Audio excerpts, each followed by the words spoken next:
I'm just gonna let this sink in for a second.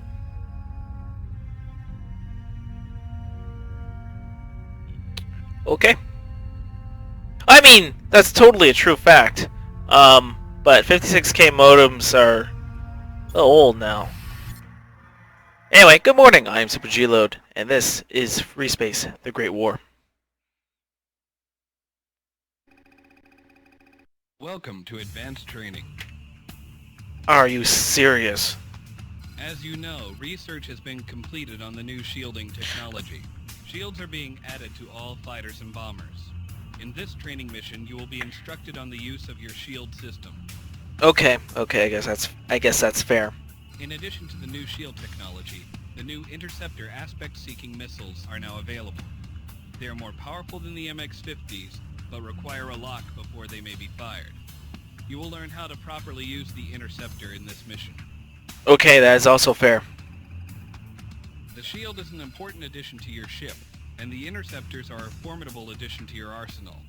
You must learn how to use them well. Okay. Alright, first we'll cover use of the aspect-seeking interceptor missiles. Note that you are fully equipped with interceptors. Yes, I see that.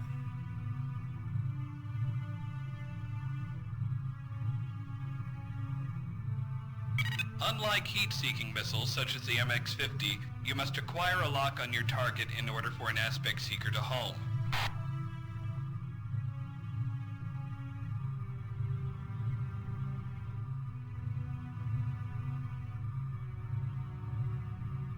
However, the aspect seeker is well worth this effort, as its homing ability is much stronger.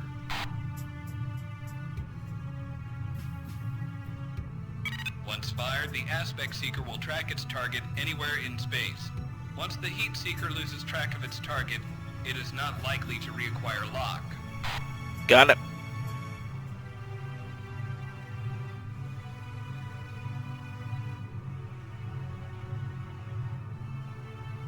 So, Now entering. Let's see how you do with those interceptors. okay. We're finally gonna do something.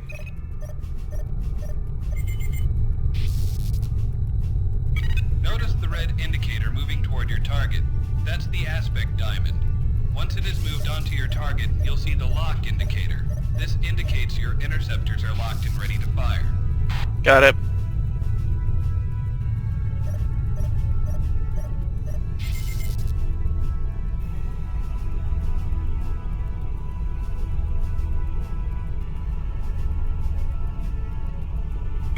Now fire one interceptor at the freighter.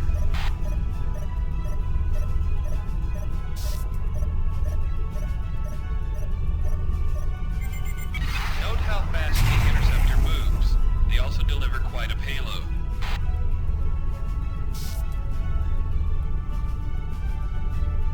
A round of interceptors can be fired every 3 seconds.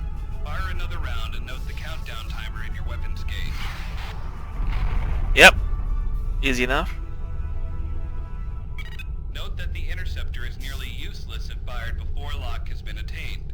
This is a crucial difference between the interceptor and the MX-50.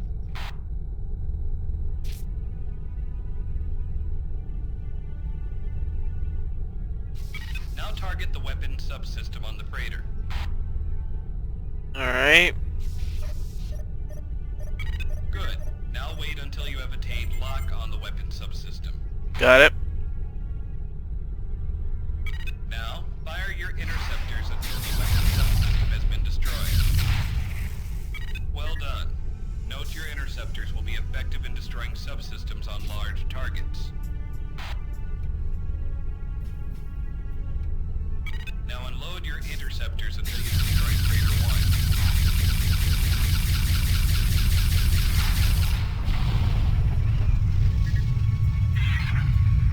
1. Excellent job. Now it's time to destroy some moving targets. In order to gain aspect lock on a moving target, you must keep the target's lockbox in a fixed location inside your HUD reticle. Yes, sir. I suppose this training is kind of important. Ooh. I will now call... I apologize about that. What was I supposed to do? Just right for it to run. Alright. Done. Now what? Once you have acquired lock, fire an interceptor to destroy the drone. Note, these drones will not be using countermeasures. Nice and easy. Okay.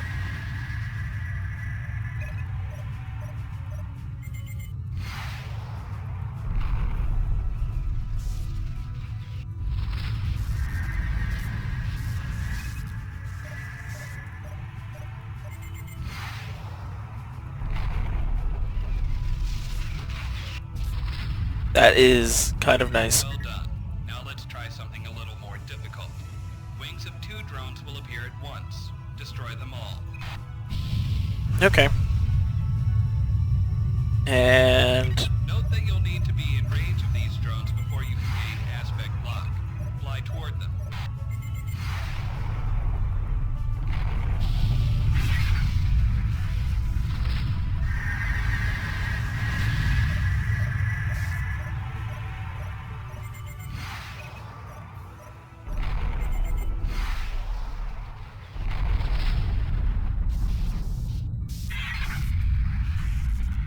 Alright, now we'll move on to your shield system. Your ship is equipped with the new shielding technology. It is able to absorb a large amount of incoming weapon energy.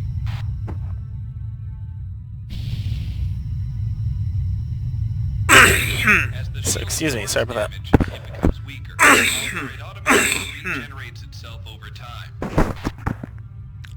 Alright. Your shield integrity gauge is located at the lower right of your HUD. It is flashing now.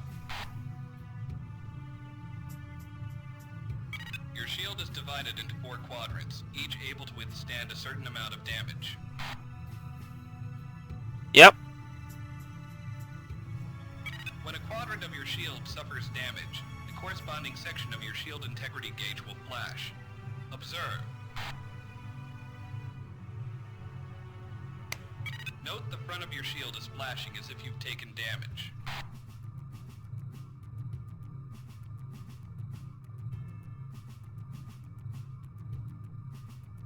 Note how the gauge changes as your shield takes more damage. When a shield quadrant has been destroyed, all damage will pass through to the underlying hull. Yes, it will. I actually got to power down my shields for this point. Note that your Hard shield lesson. automatically recharges over time.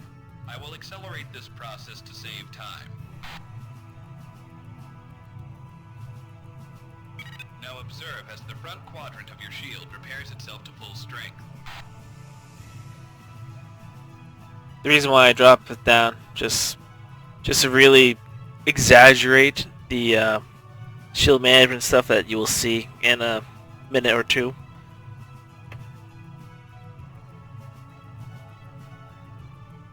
Now your shield has recharged back to full strength.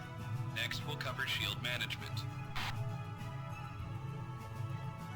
There are a number of ways you can manage your shield. The simplest is the equalize quadrants function. And look at that. Being down my front shield You've again. damaged your front shield quadrant again. Now use your equalize quadrants function to repair your front quadrant. That. Well done. Note that your front section has been largely recharged. This came at the expense of shield energy from the 3 other quadrants.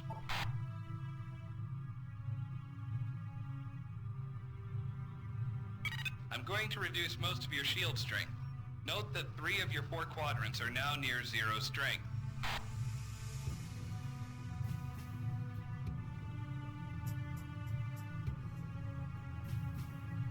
They aren't yet. Now you'll learn how to maximize shield strength in a specific quadrant. You see, this is why I jacked down the shield recharge rate, just to really exaggerate First, this you'll bit. maximize the shield strength in your front quadrant. Well done. Note that your front quadrant is at full strength while the others were drained.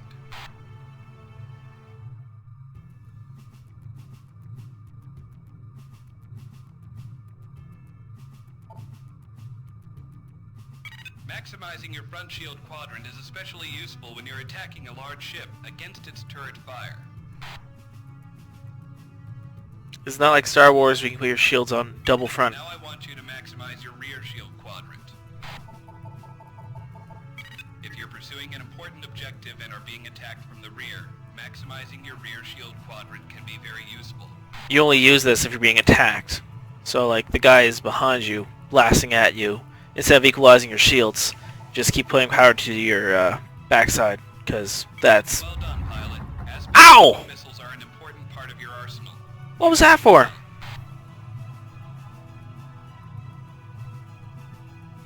And proper shield management can make all the difference in a crucial battle.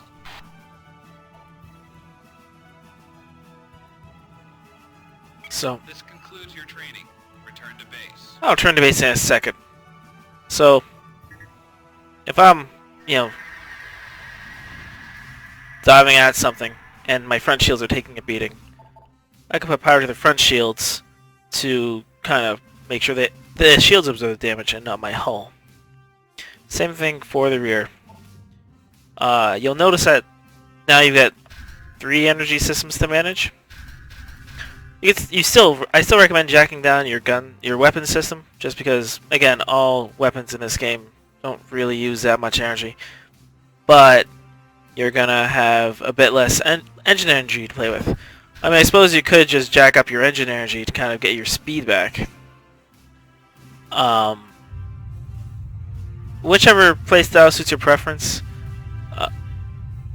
Lighter armored fighters, you really want to keep your shield recharge rate. It's gonna make things a bit easier.